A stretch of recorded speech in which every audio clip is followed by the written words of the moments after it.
So, a little bit of a different kind of video today because it's a little bit more of a realistic look into what I do as a photojournalist whenever I am shooting on assignment. I've done these kind of like POVs before where I'm doing my typical kind of street photography stuff and shooting for my book, but this time I wanted to bring you along for what a realistic look of a day shooting for photojournalistic projects looks like and the things that we can experience when out in the field, because I'm making this video because I think that it's important and I think that it's maybe just interesting to see what a full day of shooting as a photojournalist can look like and the things that we experience when we're out in the field. I know that there is a lot of, I guess, misconceptions sometimes, and there's a lot of stigma, I guess, behind what photojournalists do sometimes and the ethics of everything like that. So I wanted to provide you with a look into what I do whenever I'm out in the field. So I want to talk about gear first and foremost. I shoot very differently. I don't typically shoot for like any big publications, mainly because I don't have any of the connections, but also just because I feel as if a lot of the major publications nowadays, I don't know, I just don't really, I don't go out and shoot with the intent of selling my photographs to publications to use in their papers and everything like that. I do a lot of independent journalism. I write for my Substack, and I want to be able to use the photos that I want to use to best tell the story and the representation of what was going on. So that means that I still shoot on film a lot. I usually carry 4 cameras with me during the day.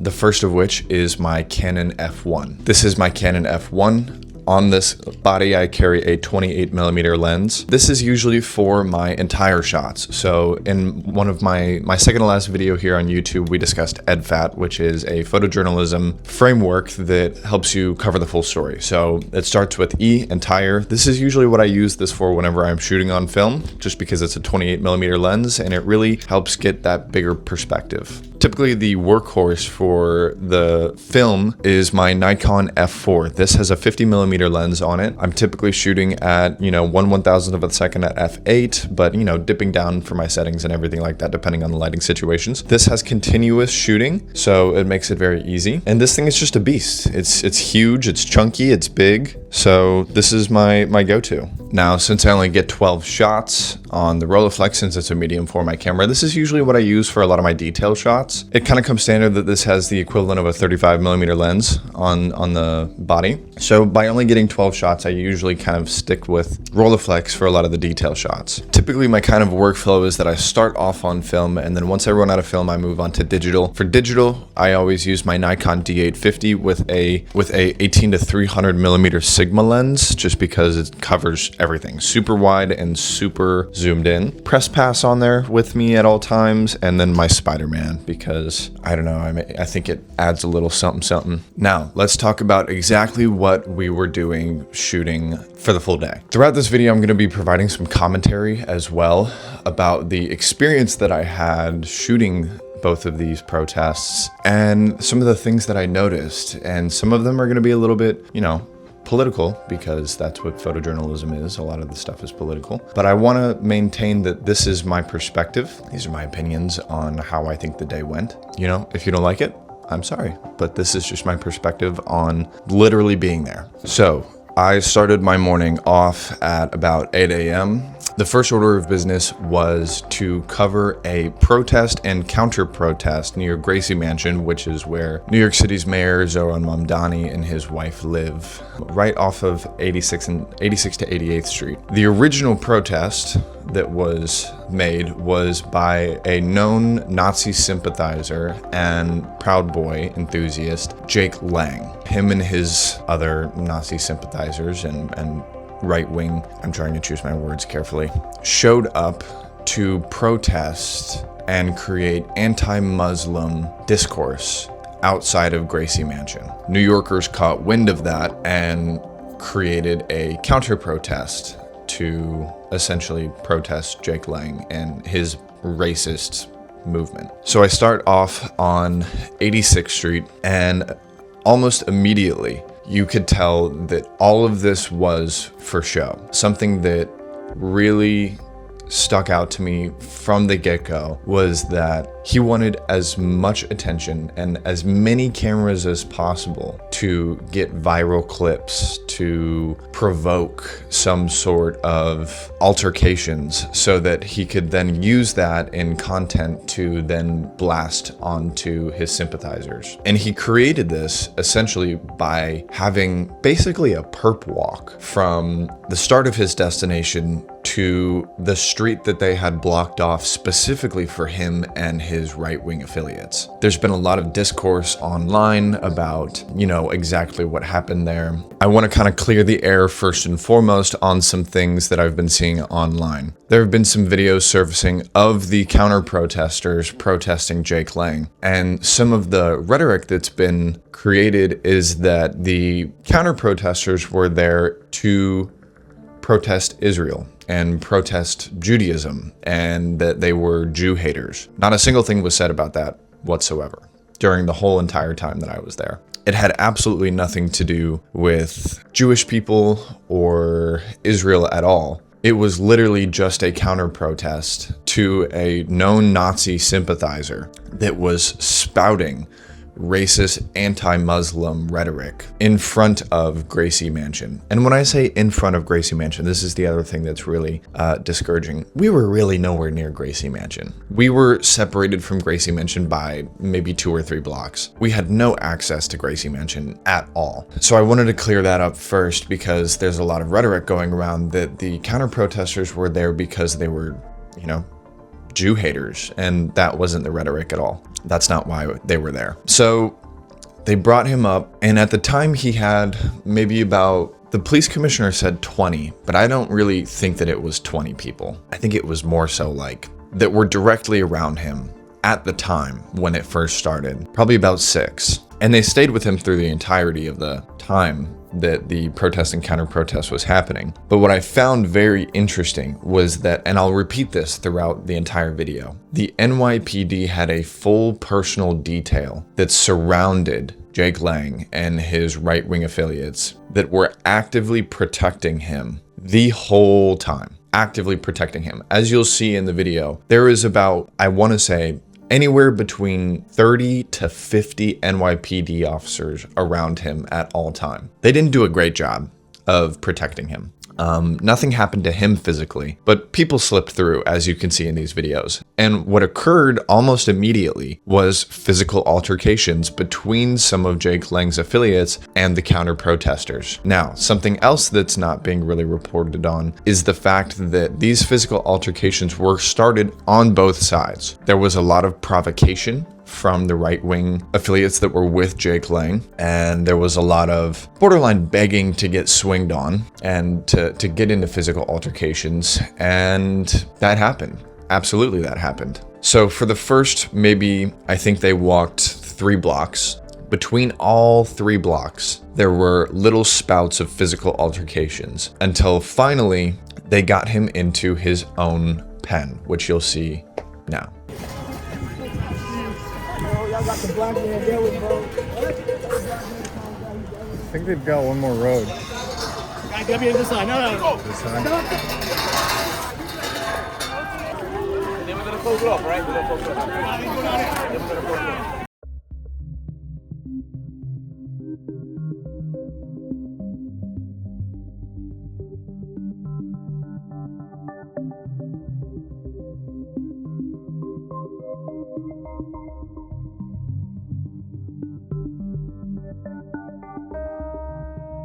Right now,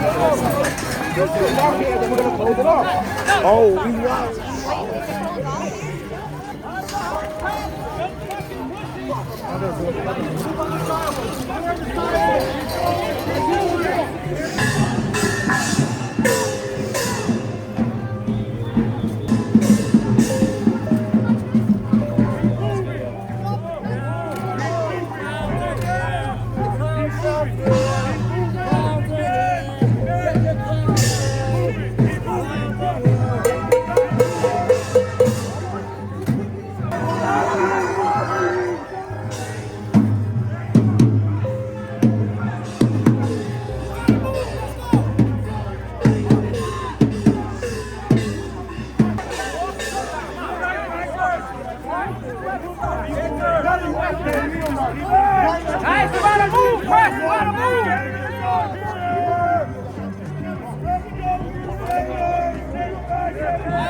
move back, guys. Hey, who paid you guys? Who paid you guys? Who paid you? Who paid you? Who paid you? George Soros? At the block of the sidewalk. Let's go. I'll fuck your face up. Don't touch me. I will fuck you up. I will fuck you up and make those glasses a permanent part of your little face. You hit me again, I'm gonna fuck you up in front of everybody. Don't do it.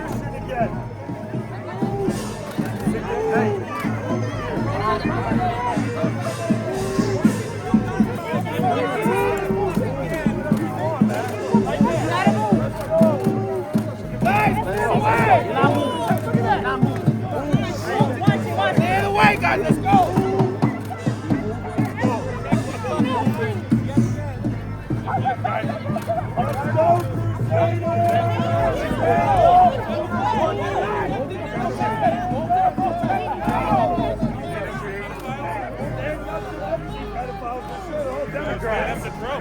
All Democrats.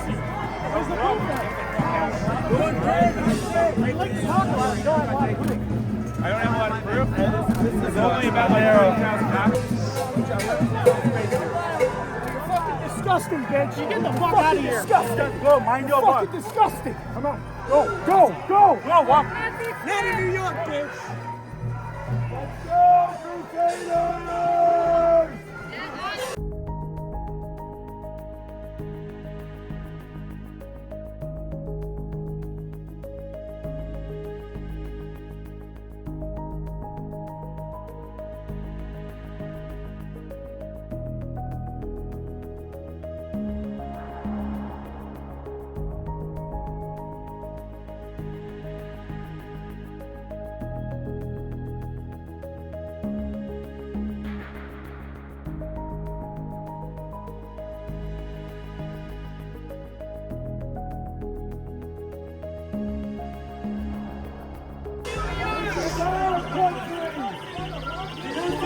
White Christian country, we will not lose ourselves. Not New York.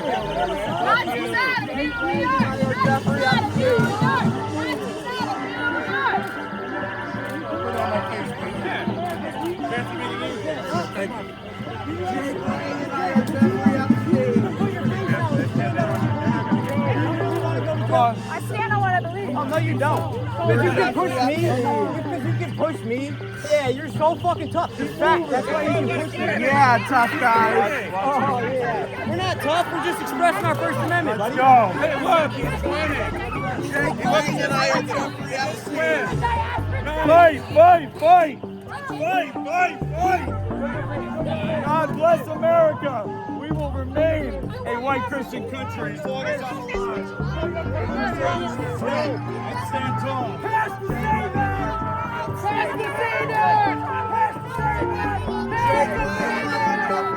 Stop the illegals from voting! Stop the illegals from voting!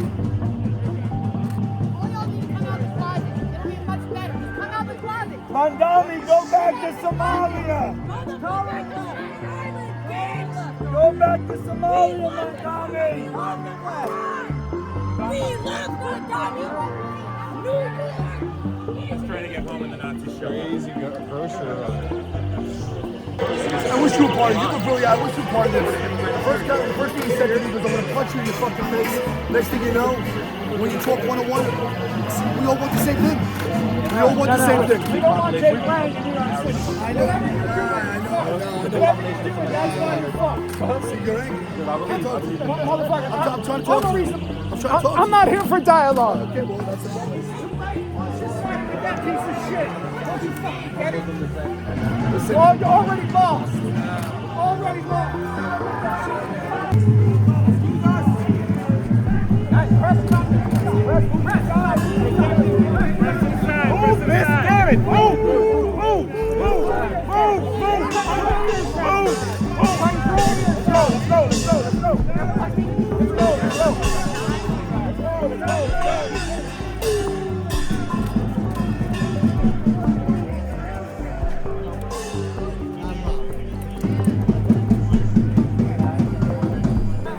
Let's go.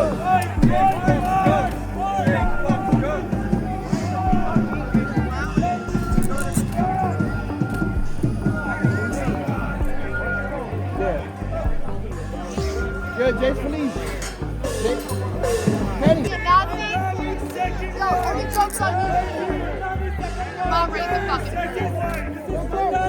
arresting protest.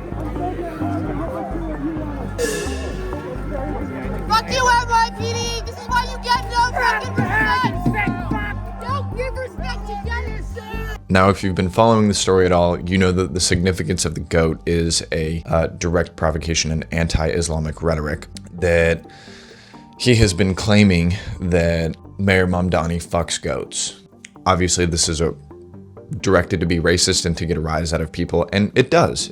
These things, he is extremely good at provoking extreme reactions from people that, rightfully so, oppose his talking points. What I find interesting about this whole entire process, and this is something that's very prevalent whenever it comes to right-wing personnel, is that they spout these things with massive protection from local law enforcement. Like I said, during this whole entire phase, I would say that there was probably an equal amount of police presence comparatively to the counter-protesters. They were about the same, and that was before the special unit showed up. Let's talk a little bit about some of the moments. He goes into his pen, people then move around to the other side of the pen where he is separated.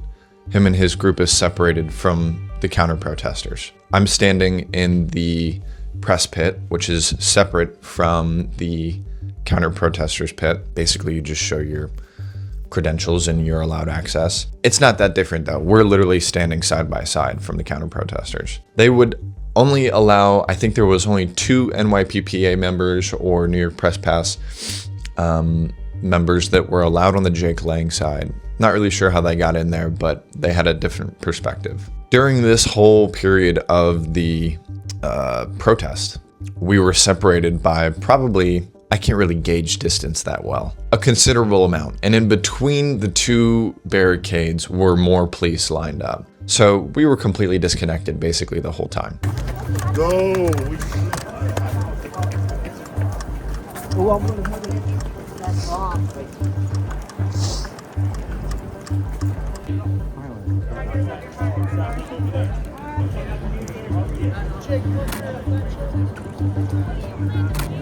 He's so excited about the cameras being on him. That's why I moved him.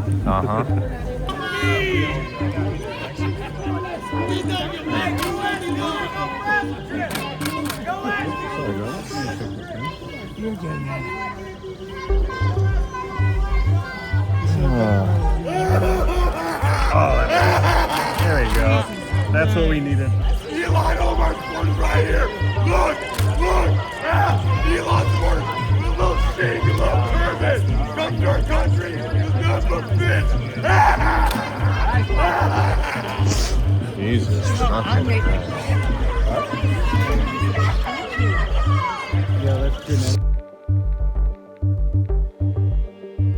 What happened though was that some of his sympathizers would leave his pen, come around, and then come into the counter-protesters' pen.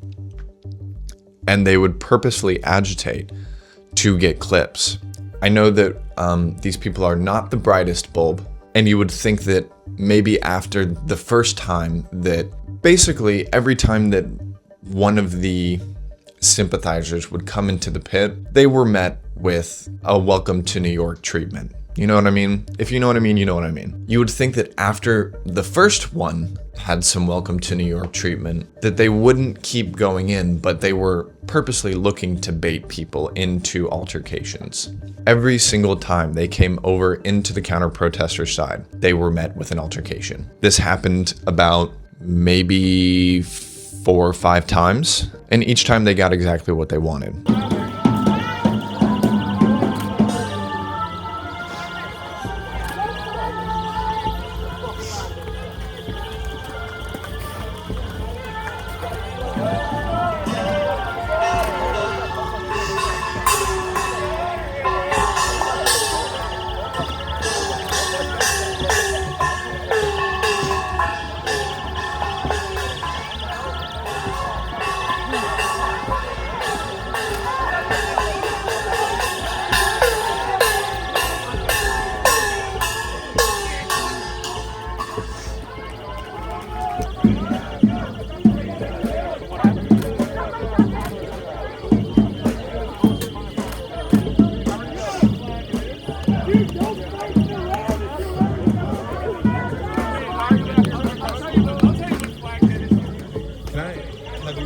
really quick?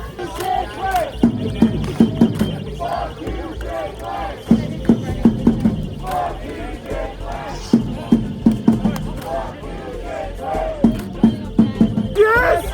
Hey, bro, is this yours? Is this yours, bro? You're fucking next, dude. No mercy for you when we flash and come after you. Johnny! Fucking Johnny!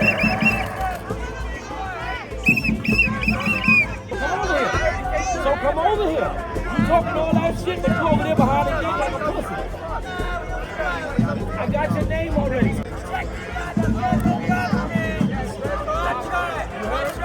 That's all it was. That's all it was. That's not a threat. I'm just telling you what it was.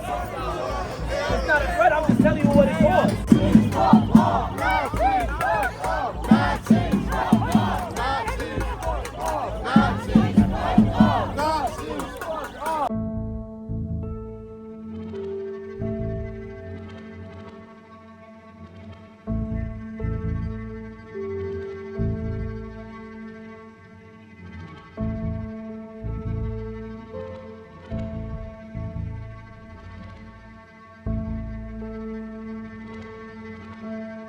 At the height of one of these altercations were two men who came into the counter-protesters' side, was met with an altercation, was chased down the block.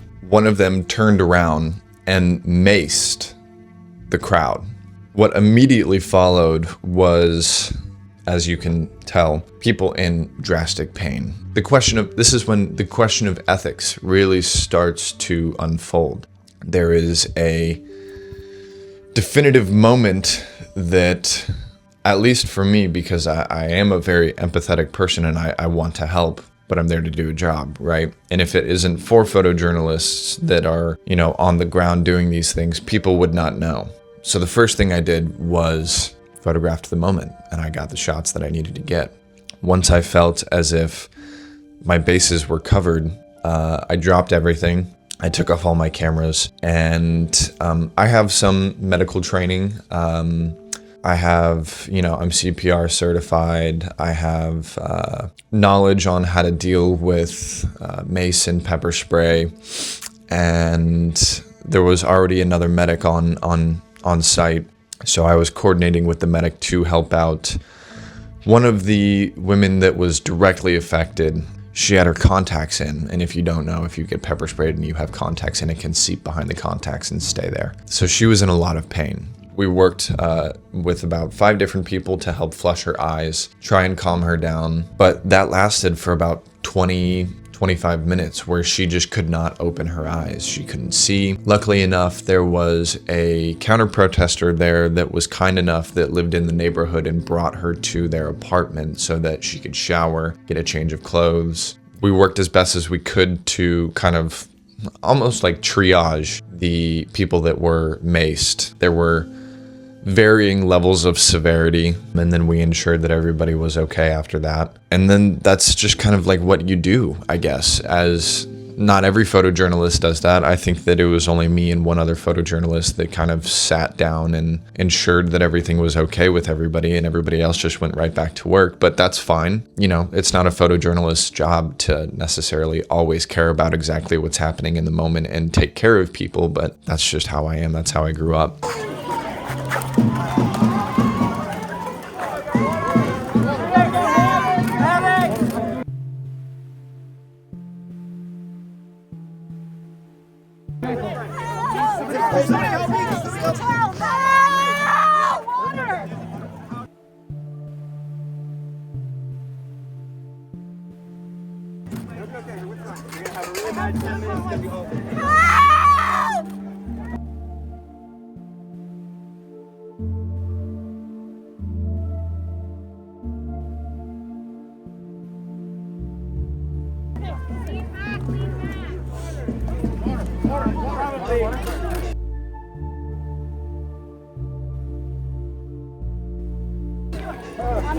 I'm gonna pour water. Yeah. Bag, it's inhaler.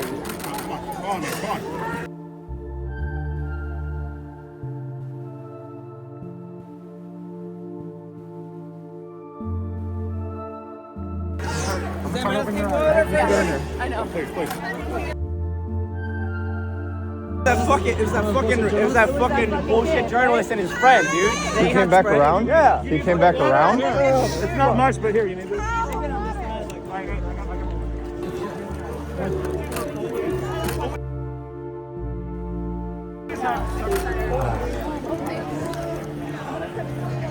Guys, I need help!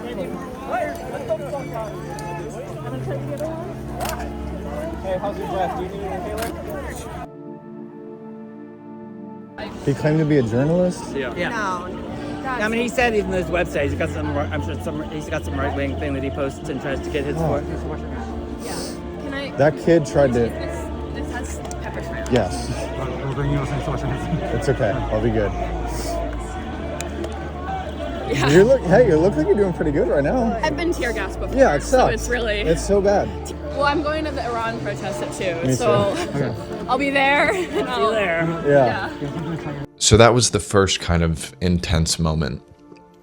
Later on, the girl, the woman that was maced, probably the worst, ended up coming back to the protest. She came back with a change of clothes and we had a quick conversation and I ensured that she was still okay and the protest carried on. Now, the second big thing that happened was this. If you followed this story at all, it is the homemade bomb. The person responsible, there were 2 people arrested. The person responsible had 2 devices, one of which he threw across the barricades into the Jake Lang area. It didn't go off. Now, the one that was lit inside of the press pass box, he hopped the barricade and then lit it inside the press pass near the counter protesters. And I feel like this is very, very important and it's not being reported on. Filled with shrapnel and nuts and bolts and explosive power. It was thrown into the counter protest side and many people didn't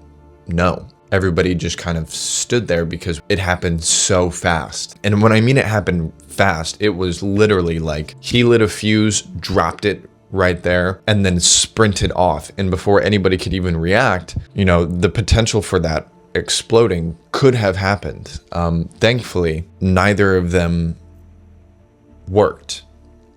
And he was arrested almost immediately. I'm sure that you've seen the clips by now of him getting tackled to the ground. And there was a lot of confusion from the crowd because a good portion of them didn't see it happen. There is a lot of discourse online about the intentions and you have to question whether or not he was planted. You have to question his intentions. Mayor Mamdani already came out with I think a great statement on the incident. It was scary to find out after the fact. I was standing right there. So were so many other people. I just think that it's very interesting that a lot of the coverage on it is not talking about the fact that the one with the biggest explosive power was thrown into the counter protesters side, who were counter protesting anti-Islamic rhetoric. They were there to protest Nazis. And that's the side in which the biggest explosive potential could have happened. There's not a lot of information out there, and how much of it I believe at this point, I'm not really sure. Everything is so tainted nowadays. I can only really tell you my perspective of what literally occurred when I was right there. He was arrested. So was his accomplice. He was tackled to the ground and then they had him out of there within 5 minutes. There was a big rush of people, running from the scene. The NYPD closed off that street, and I've read reports that the NYPD bomb squad didn't show up for another 2 hours. Which is crazy, especially considering that, the proximity to Gracie Mansion, like I said, we weren't really anywhere near Gracie Mansion. Like, we could see it, but it's not like we were directly in front of it or anything like that. And just the fact that it was right next to homes. So the protest then moved to the other side of the street, and this is where things kind of picked up again.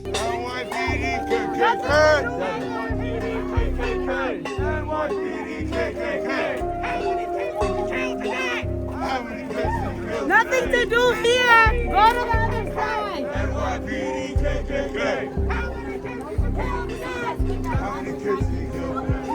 How dare you? People are even trying to tell you. If you're there on purpose, then what you do? Ignore me. escorted him What to are you safety. doing right now? Escorted him right back into the prison. Fuck off. Some sort of smoke bomb.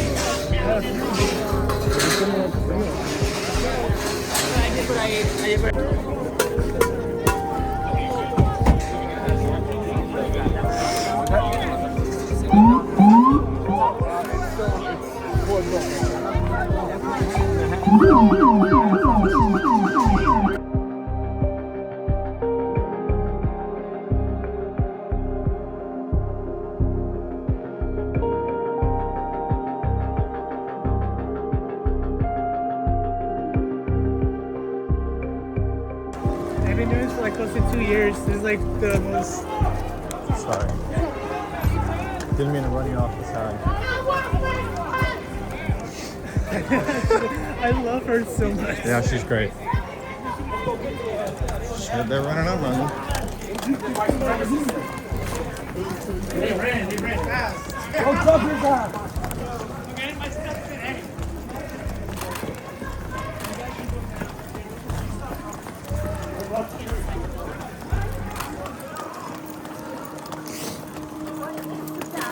Nazis.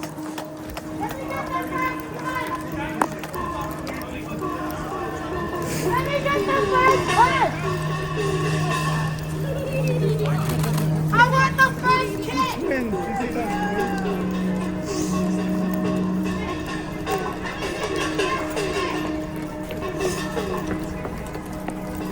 It's a good one. It is a good one. This one's pretty intense today. It's alright. It's okay. Another,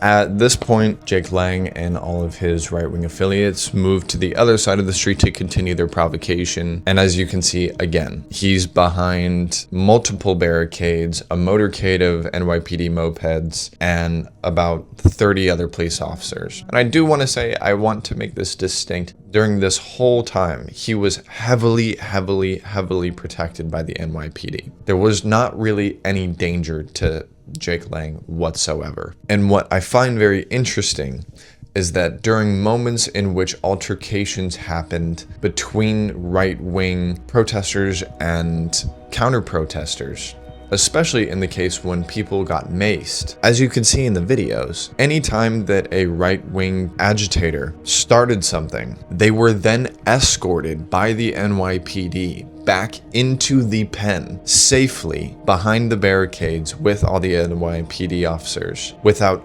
any repercussions of agitation, without any repercussions of altercation. They were escorted everywhere, every single time. That's the worst thing you could have ever done.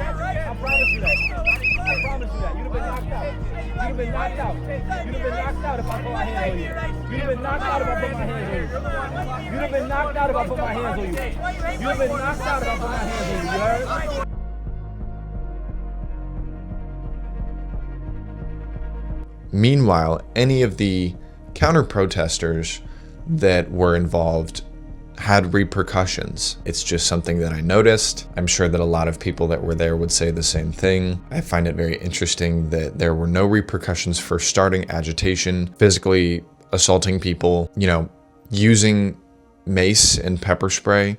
Zero repercussions whatsoever the whole time. It's it was insane to see. And, you know, the question, you know, as a photojournalist, you have to understand the laws, you have to understand the ethics and everything like that. That came into play as counter-protesters are talking to NYPD officers, questioning their morals of protecting a known, very well-known Nazi sympathizer, January 6th, pardoned, and the rest of his group. People started asking questions to the NYPD, like, how can you protect these people? They're known neo-Nazis and everything like that. To which some of the NYPD's answers were, everybody has the right of free speech and everybody has the right to protest, just like you have the right to protest, they have the right to protest, they have the right to free speech. That's a technicality, absolutely. They do have that right. Do I agree with it? No, but you can't have one side and not the other, and I'm understanding of that. But the deliberate protection of Nazis while not protecting counter-protesters and arresting counter-protesters for actions of self-defense and not agitators, you can't negate that fact. That's what happened. That's just literally what happened. That's not me having any sort of bias or anything like that. That is literally what happened. It was quite insane to see.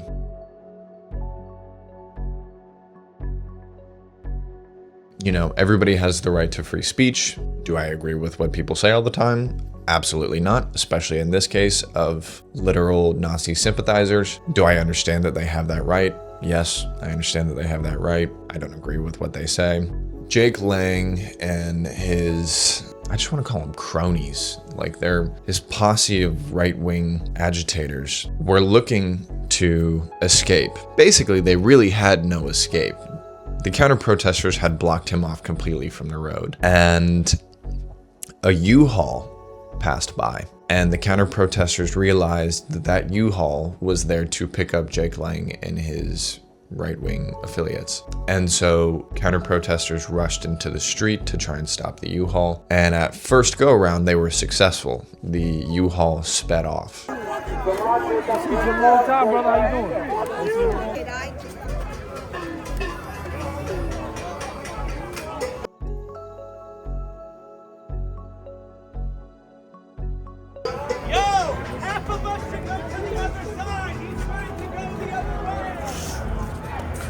So sorry.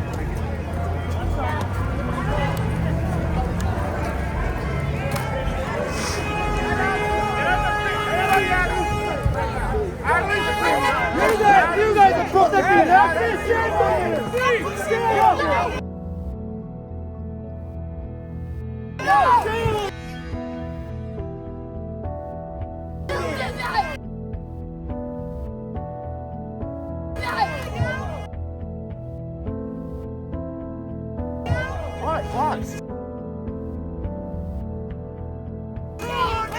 Back up, back up, back up, back up, back up. Why the fuck is so? Why the fuck is so aggressive?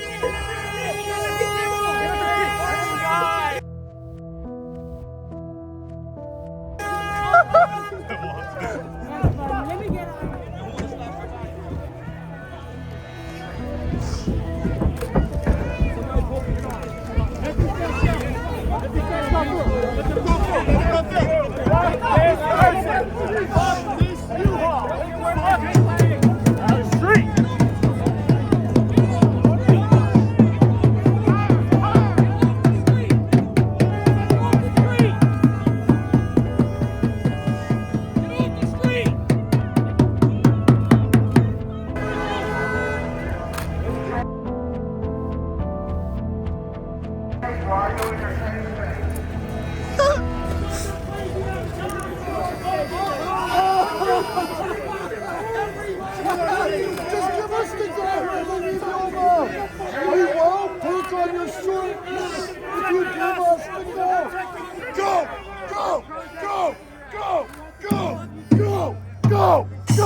Give us the goat! There it is! There's the goat! That is the goat in question! Release the goat! Give us the goat!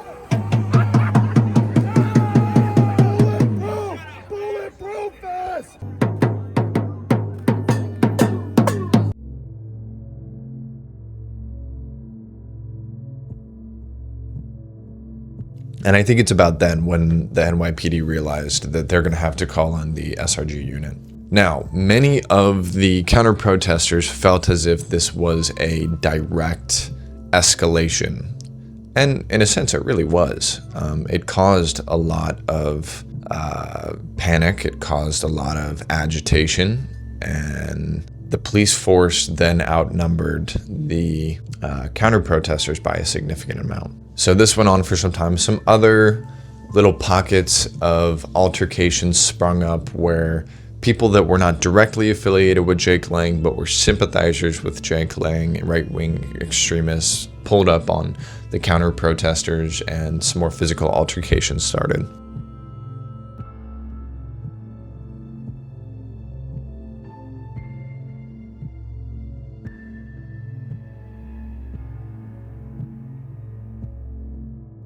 But those kind of lasted, a minute, very small amounts, and they were chased off. What really started was when the SRG unit started to move in. So the SRG was called, which is the NYPD Special Response Group. They kind of directly are called in for riots and protests and everything like that. As you can see in the video, they just pulled up out of nowhere, really. And they created a direct standoff between counter-protesters and police presence, essentially blocking off all of the counter-protesters and allowing Jake Lang safe access to escape. Try to unlawfully arrest me.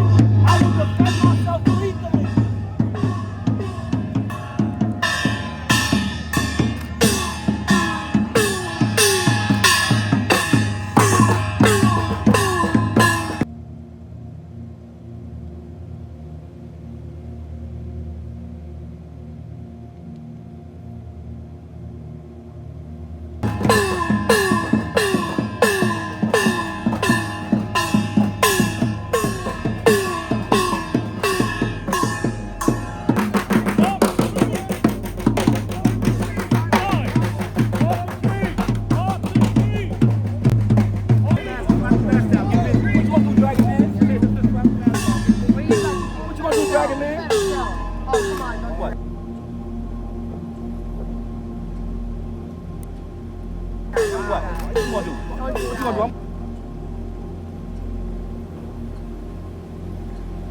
On the side, what you don't walk up behind my car. I'm walking across the street. I'm trying to cross the street. I ain't in the pedestrian crosswalk.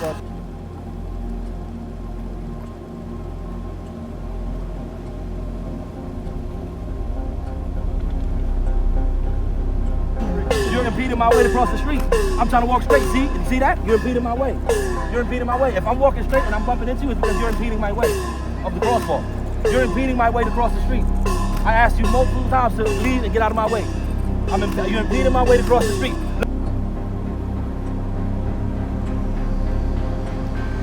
Look at his foot. If I walk straight and I bump into him, he's impeding my way to cross the street. See that? See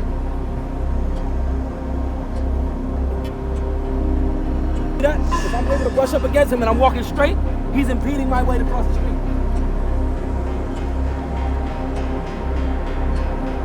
That's exactly what you're doing. I know the laws in New York, brother.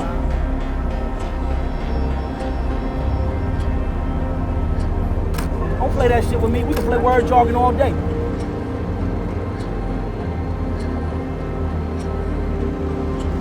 And I know the laws of harassment in New York City.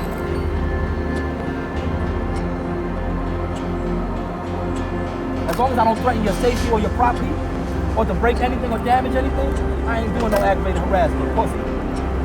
You hear me?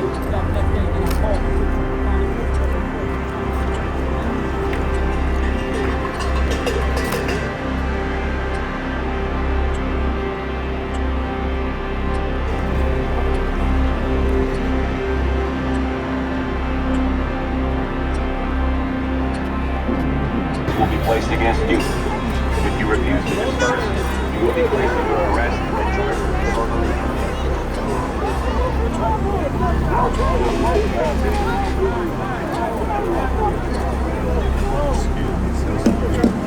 Charges will be placed against you. If you refuse to disperse, you will be placed placed under arrest and charged with disorderly conduct. This is the New York City Police Department. You are unlawfully obstructing pedestrian traffic. You are ordered to disperse now to prevent this. If you refuse to disperse, you will be placed under arrest and charged with disorderly conduct. You will be placed under arrest and charged with disorderly conduct. This is the New York City Police Department. You are unlawfully obstructing.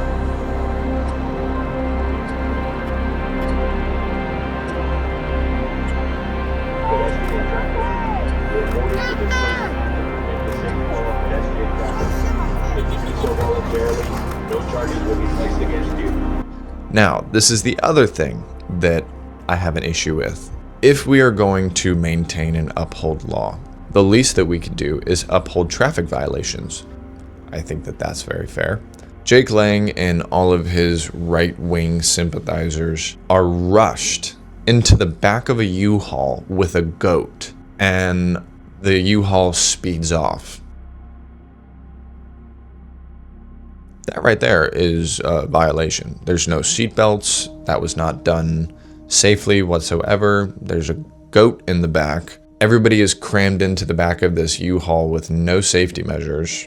I'm pretty sure that's against the law. You can't ride in the back of a U-Haul without proper safety procedures. Didn't matter. NYPD just let him go. Counter-protesters then slipped the SRG units and ran after the U-Haul, some catching up to the U-Haul, but eventually they sped off and they were gone. To permit the safe flow of pedestrian traffic. If you do so voluntarily, no charges will be placed against you. If you refuse to disperse, you will be placed under arrest and charged with disorderly conduct. This is the New York City Police Department. You are unlawfully obstructing pedestrian traffic. You are ordered to disperse now to prevent the safe flow of pedestrian traffic. If you do so voluntarily, no charges will be placed against you. If you refuse to disperse, you will be placed under arrest and charged with disorderly conduct.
They're gone, dude. Dude, Friday cardio.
I think eventually he was arrested. I didn't stick around for that because by this point it was 2 o'clock and I had to go down to 14th Street Union Square from 86th Street. I took the Q train down to Union Square to photograph the Hands Off Iran protest. This is a very big talking point for a lot of Americans right now. On their families and their homelands.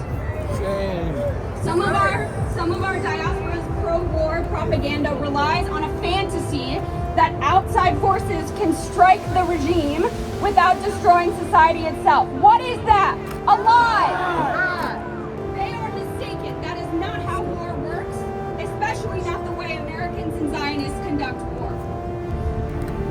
The Iranian people deserve self-determination, not to be obliterated into submission by the most needlessly powerful military force in human history. And I need to say this because this is not only about Iran. This is about Palestine. This is about Lebanon. This is about Cuba, about Yemen, about Iraq, about Afghanistan, about Venezuela, about every land that has been targeted, sanctioned, starved, and bombed by the death machine of the American empire and its allies.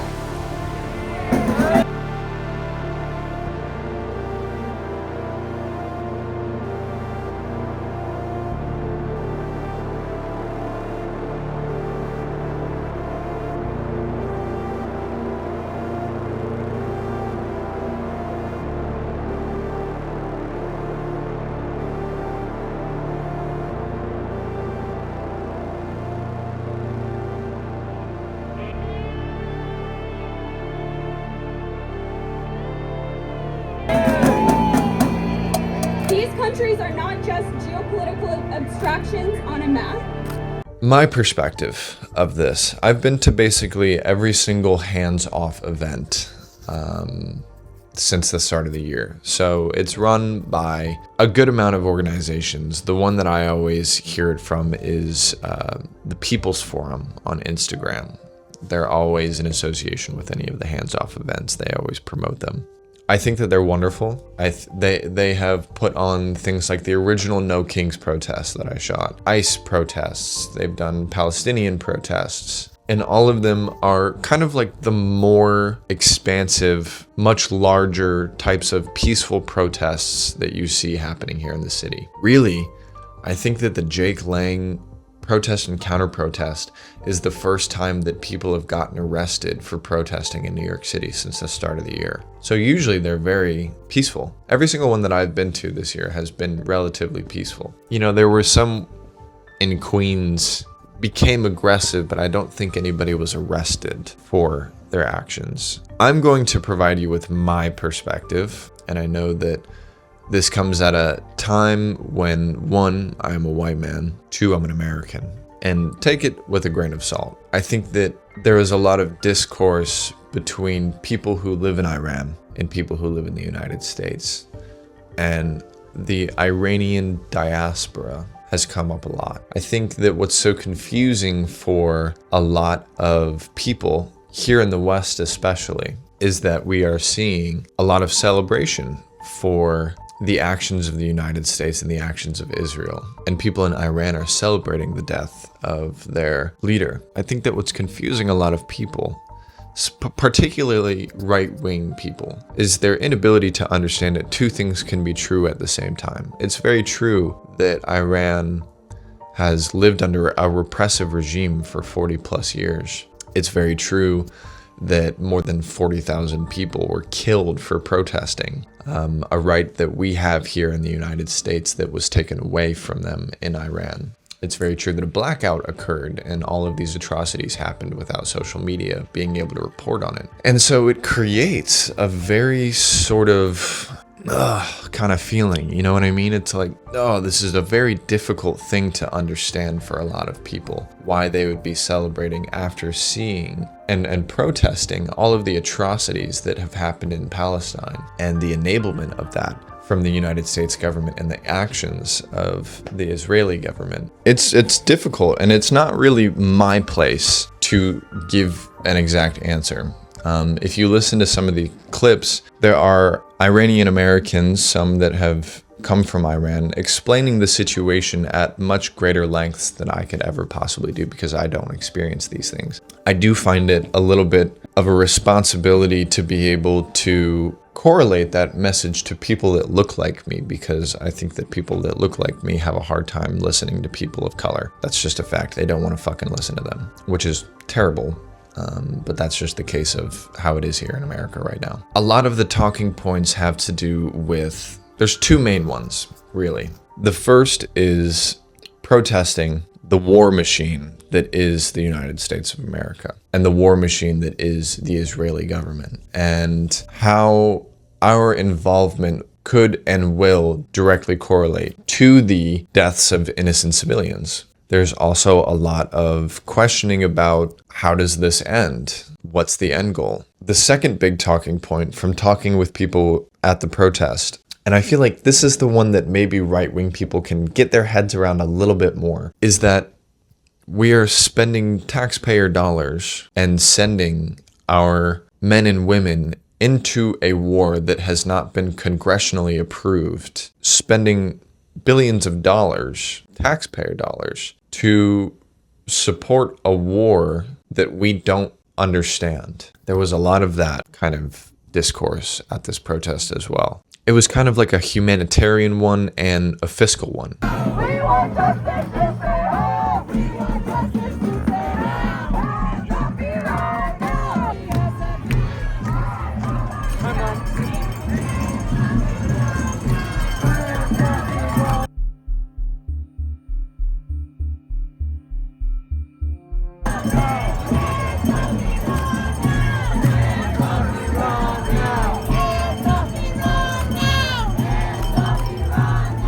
Hands off Iran now! Hands off Iran now! Hands off Iran now! Hands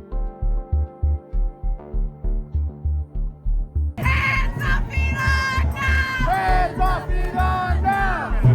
Hands off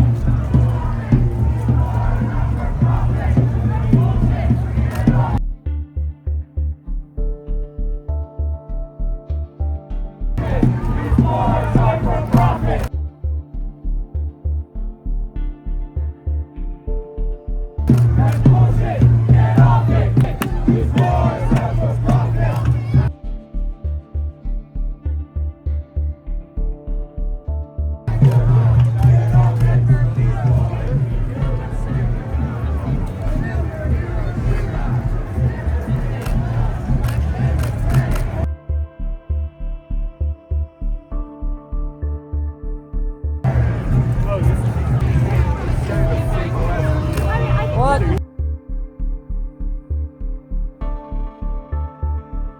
What? Yeah, the smartest. No. This is something that I've noticed as well, is that this could potentially be controversial, but this is just a observation. Each movement for sure should be discussed. Absolutely. One problem does not negate the problem of another. You know, people still have the right to be upset about things like Palestine. People still have a right to be upset about things like Venezuela, about Cuba, and about Iran. What I found very interesting, and what you'll see here in the clips and in the photographs, is that the Palestinian flag far outweighed the Iranian flag in relation to what people were holding in the crowd. And then, most times that the Iranian flag was being flown, it was the wrong Iranian flag. It was the oppressive regime's Iranian flag. And so the messaging behind the movement can be easily misconstrued because of, I don't know if it is a lack of education. I don't know if it is not proper messaging. But when you're chanting no war on Iran, but most of the flags, and as you can see, a lot of the signs or a lot of the things being held by crowd members have to do with Gaza, which again, just because one thing is happening does not negate the fact that something else is happening. These issues are still incredibly important. They should still be talked about. I am not negating the fact that two things can be happening at one time and both of them should be talked about. Absolutely. We should still be talking about things like Cuba and Venezuela and Sudan, which nobody talks about anymore, or about the Congo. Nobody talks about that anymore. But there's still very prevalent issues. I just think that people get a little confused, especially, if they're not informed, or if they're not educated, or if they're, you don't need to sympathize with bigots. That's not your target audience. A bigot is going to be a bigot no matter what. But, it is important to have good messaging. And I think that messaging gets kind of misconstrued when a lot of the things that are being seen, and, I'm not shooting with the intention of only showing these things. This is genuinely just how it was at the protest. That's my only qualm, is that I think that the messaging behind this one was a little bit off. And if we want to make a change, there has to be more of a unified understanding and education of, one, using the right Iranian flag. You're using the oppressive Iranian flag. And when I posted photos of this, I got DMs about it, telling me that the flags being used are the wrong flags. That's not my fault, obviously, but that's just what was there. And then I kept getting a lot of DMs about, how is this an Iranian protest if most of the flags are Palestinian? I don't have answers for you. I only have what was there. This was the first time that I felt as if it was a little misconstrued.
About extremist voices are the But you don't pick them up.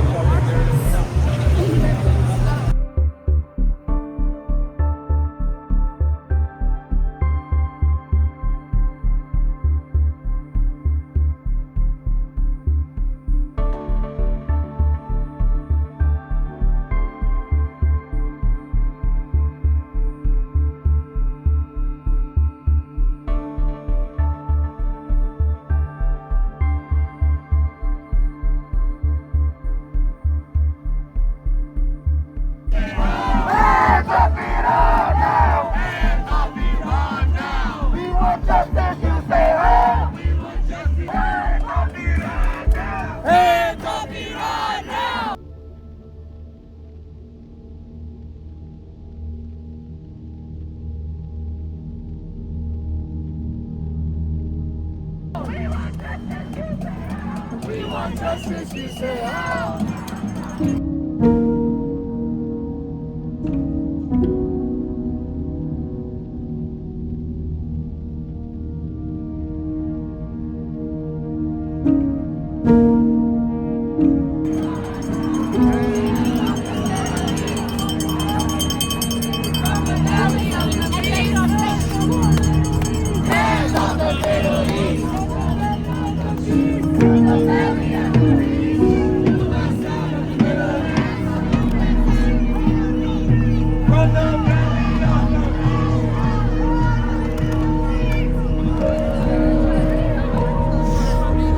which brings up a very important conversation about photojournalism in general. It's very easy to create biased photographs. It's very easy to do that. As a photojournalist, you can create narratives and you can absolutely kind of spin things to better benefit your own beliefs. 2 videos ago, I posted about EdFat, and I talk about the ethics of EdFat and the ethics of photojournalism. And this is when that is directly in question. You know, I could have looked for direct images that correspond with the movement of Hands Off Iran to kind of boost that messaging. But then that becomes subjective. And this is where ethics kind of come into it a little bit, where you have to be able to photograph the moment for what it is and show the reality that, you know, sometimes these things are not as effective as they want to be. And that's okay. You know, you live and you learn. But you can't cherry pick your moments as a photojournalist and create a complete story that's truthful to the moment and truthful to what's actually occurring in front of you. It's, you know, kind of like your responsibility as a photojournalist to be able to get a full representation of the moments that are worth photographing. I think that day was probably one of the more challenging days ethically to be able to photograph for me in a long time. Just because in my own personal beliefs, I support the movements of, Hands Off Iran. And I am a proud Nazi hater. There's no room for that anywhere in the world, but especially here in New York City. I think that one of my more challenging qualities is that I have always been able to understand how both sides of whatever I'm photograph get to where they are within that selective moment. And I don't know if that makes me a better photographer or if it makes me a worse one, but I believe personally that it helps me see things in a different way and hopefully allows the people that view my work to see things in a different way and realize that there are things that even the things that I personally align with need to work on. If we continue on thinking that we are always perfect, then we are no better than the other side and their strong beliefs that they are unequivocally right. That's not how humans work. There are things that you have to stand your ground on, absolutely. But there's also things that we have to be able to shift and grow in. I think the big difference is that people on the right want absolutely nothing to do with growing. But that was the full day. After that, I was very overstimulated. It was about 4 o'clock. I had been out since 8. I had gone through that whole entire day. I guess what I want to leave this on is a plea for, it sounds so corny, but kindness, man. As a photojournalist that's in the thick of everything whenever it's going on, the number one emotion that I see at these protests, typically, on average, is not hatred. It's not even mass anger. It's love, man. It is love for the people next to them and care for the people next to them. And, you know, a sense of community, man, and a direct difference between the way that people on the opposite end of the aisle treat one another. And you can tell that that's not how they treat one another. And we have to be able to understand that people in your own community that are actively supporting the things that you support and care about are not always going to have it figured out. You know, there's always new things to learn. There's always new perspectives to understand on a very human level.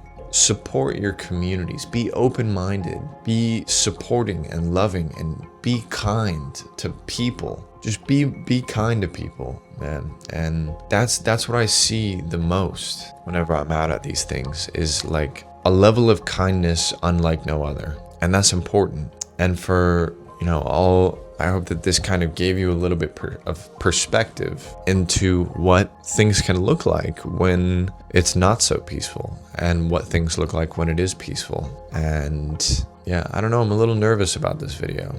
I gotta be honest. but I hope that you're able to see things for how they are and the actions that happened. To all my fellow photojournalists, stay safe, keep your head on a swivel, have good morals, have good intentions, and take care of people. You know, it's not always about the job. It is not always about the photograph. Detach a little bit. Help people when they need it. Get your shot and then help people. You know, you being there is, you're a part of it.